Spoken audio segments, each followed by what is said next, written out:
Assalamualaikum warahmatullahi wabarakatuh. Apa kabarnya anak-anak sekalian? Semoga semuanya baik.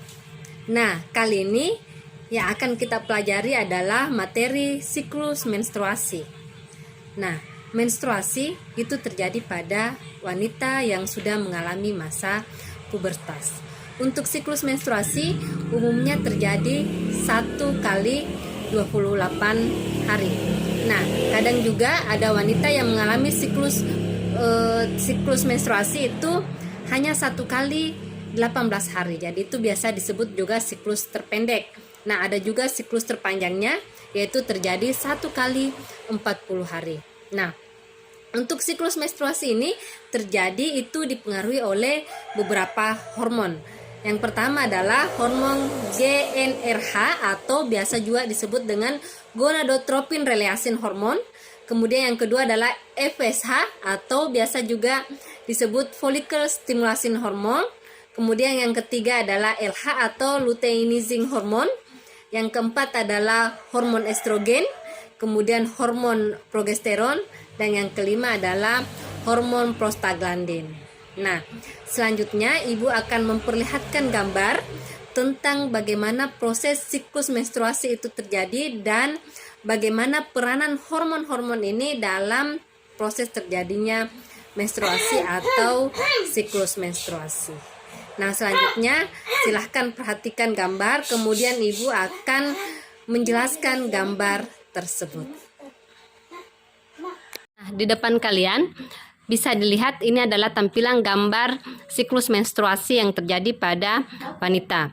Nah, sebelum kita pelajari fase-fase yang terjadi pada siklus menstruasi, kita lihat dulu keterangan gambar dan gambar yang terdapat di dalam siklus menstruasi ini. Yang pertama adalah perkembangan folikel. Jadi kita lihat apa itu folikel. Jadi folikel itu adalah tempat tumbuhnya sel telur, di mana folikel ini berada di dalam ovarium. Jadi saya ulang, folikel itu adanya dalam ovarium dan di dalam folikel itu terdapat sel telur. Selanjutnya kita lihat hormon. Jadi ini ada tingkat hormon ovarium dan hormon pituitari. Jadi kalau hormon ovarium itu adalah hormon yang dihasilkan oleh ovarium, yang mana itu adalah estrogen dan progesteron. Sedangkan hormon yang dihasilkan oleh pituitari adalah FSH dan LH.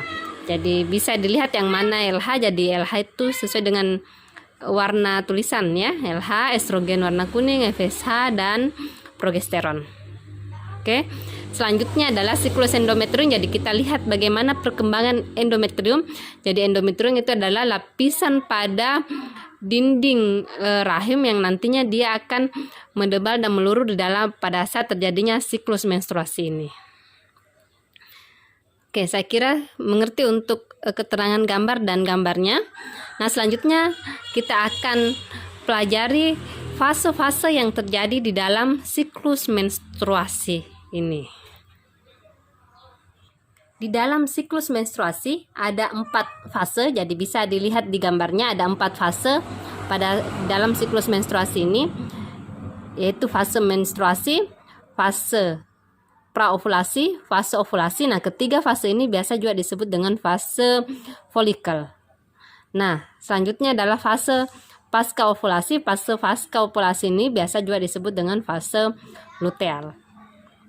Nah, kita lihat fase yang pertama adalah fase menstruasi atau fase di mana terjadi haid atau mens pada wanita.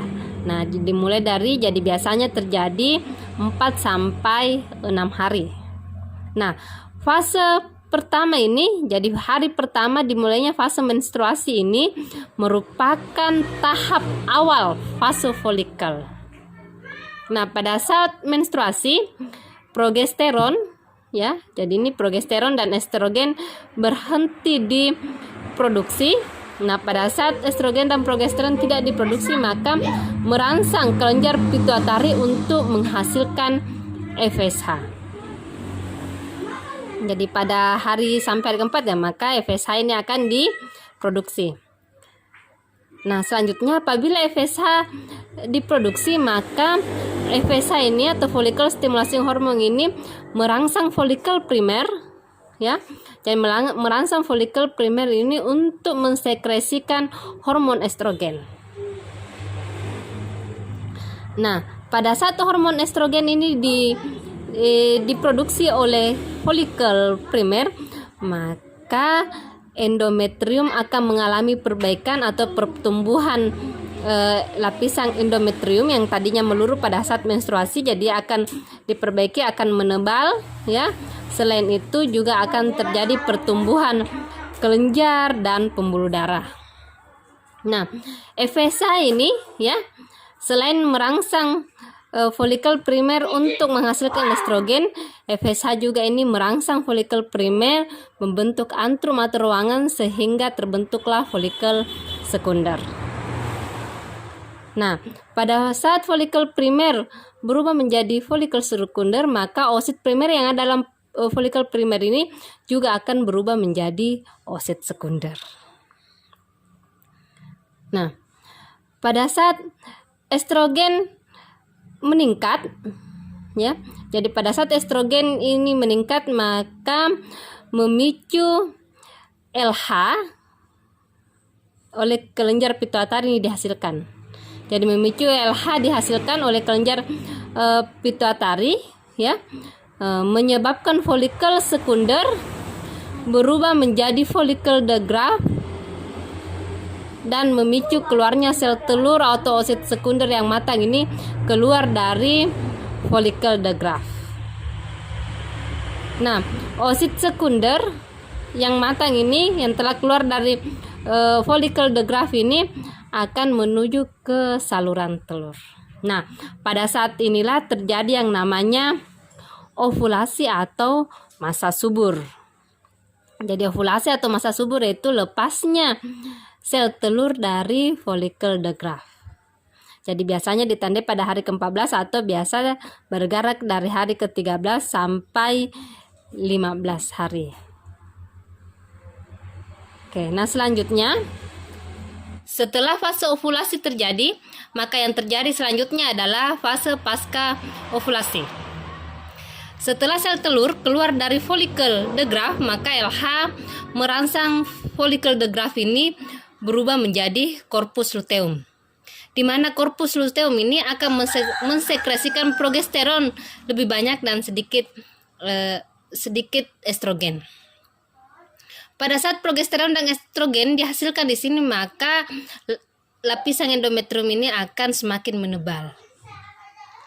Nah, banyaknya kandungan atau kadar hormon progesteron dan estrogen maka mempunyai umpan balik kepada LH dan FSH, sehingga LH dan FSH ini produksinya akan menurun.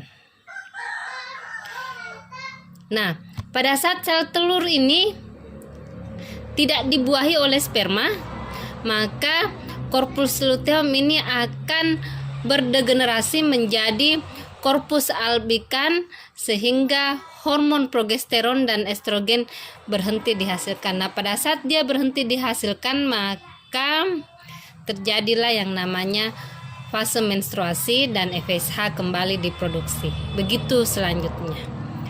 Jadi itulah siklus menstruasi yang terjadi pada wanita. Untuk hari ini cukup sekian. Wabillahi taufiq wal hidayah. Wassalamualaikum warahmatullahi wabarakatuh.